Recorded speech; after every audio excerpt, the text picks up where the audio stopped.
So final piece of today's presentation, execute on breakthrough goals. So what we want to do is grow the company. So you got your issues under control. You got a discipline in place that gets them resolved quickly. You've got all your processes automated by having your standard work checklists available to those who need it. So now you're starting to free up your hands and you're starting to get a chance to work on your business instead of in your business. And now you're building your empire. There we go. So in this case here, how we want to track grow the company activities.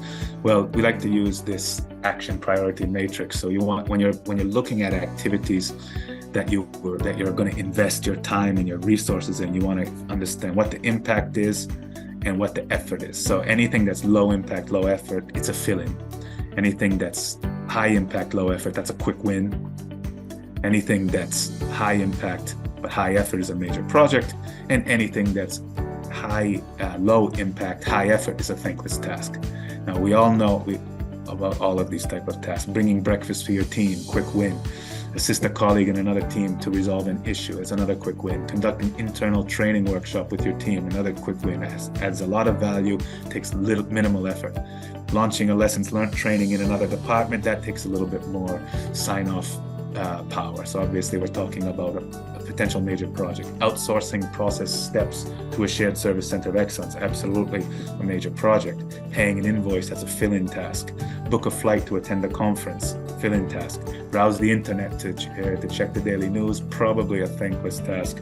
And finally, archiving papers and file cabinets, that can have a lot of effort if you do it correctly, and you get very low impact. Not a lot of people are going to say thank you for it, and that's a shame because sometimes those type of tasks have a high risk element related to it. So what we want to do, we created 4 special workflows for these type of projects.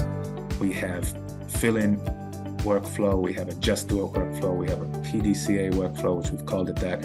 And for thankless task, we've renamed that so people don't feel like they're actually not going to be thanked, and we're going to call those thank you projects. And we do this for a reason, because we want the company to have visibility into all those grimy, ugly tasks, those projects you've given to employees. They need to be done, but they don't get high visibility. These are the type of activities why people leave companies, because they get, somebody says, okay, I've just got assigned to going through the archive cabinets and making sure every piece of paper has a tick box in a certain way, or the date's written correctly, and it takes them 3 to 4 months to get the job done. And at this point in time, they feel very unwanted in the company while they see everybody else working on client-related things moving around. I mean, I think everybody's witnessed that or felt that at least once in their life. So now what you want to do, you want to get those on a special workflow, so then management can take the responsibility later to go back, look at who's done those things, and thank them formally, and let people know that these things are important as well. So in this case here, going back to Melanie's know your customer due diligence process, here she has the possibility to reduce defects by retraining her team, redo the job aid, retrain the team, and she's convinced that you're going to see less manual input errors. There's your Just Do It Kanban. Here we have a bunch of tasks that could be outsourced to a new shared service center of excellence partner we have in India. So this is a big project now. We want to get these out of the daily work and get them outsourced to our partner in India. So this involves plan, do, check, act logic. Absolutely. And of course, we got thankless tasks as well. We want to completely reorganize that, the archive cabinet. So once again, this time around, we're going to be using the thank you workflow. So keeping that in mind, let's jump straight to last reminder. Everything you see up to now and what you're about to see is all related. It's all available on our website, topti.com, for $19 a month. So let's go and close the demo on the project's dashboard. So here we are. Now, before I go into each of the actual activities, keep in mind here are our strategic initiatives. So in this company, the board of directors has said, you know what, we're spending our investments in the next year, 2 years on doing these things. And some of these things we're using the OKR methodology, developing growth strategies, develop a mentor program, installing 3D printing, investing in ISO 9001. So basically, when you're looking at your dashboard now, you can see there's our Just Do It activities, here's our PDCA activities, fill-in activities, and thank you projects. projects once again. And you can say, show me all the projects that are out there that support our 3D printing initiative. Now you open it up like that, and you can see filtering the dashboard by strategic initiatives, and then you can start looking at them this way. And of course, clicking on these projects and zooming in and giving your input where you need to.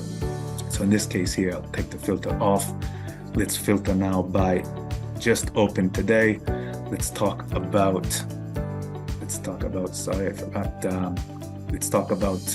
redoing our job aid to reduce defects.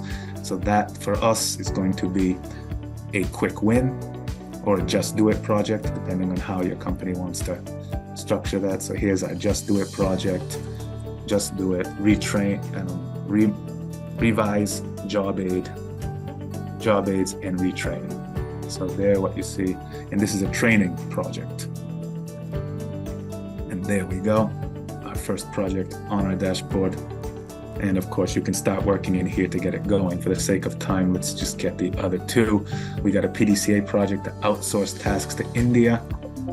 Open that one. Again, we're gonna go to Melanie. Probably would have been better if we landed on her dashboard, so we won't have to make that extra click, but good practice for all of us. PDCA project. Now this is an efficiency project, or we might even say it's an innovation project, but I think it's more efficiency driven.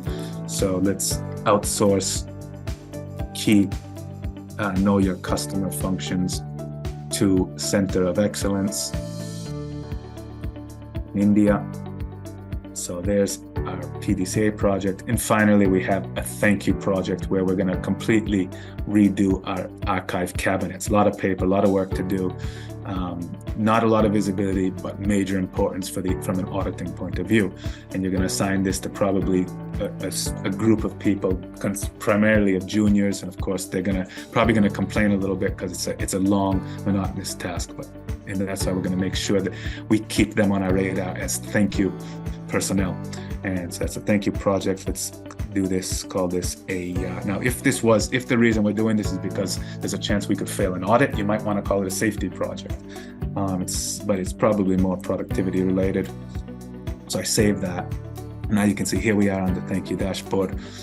And that's what you get here now. So you can see, you take a look here, these are all our different projects based on the project type, just do it, major projects, fill-in projects, and thank you projects. And if I jump to the KSF dashboard, so here's our famous KSF dashboard you saw earlier. Now you're going to see it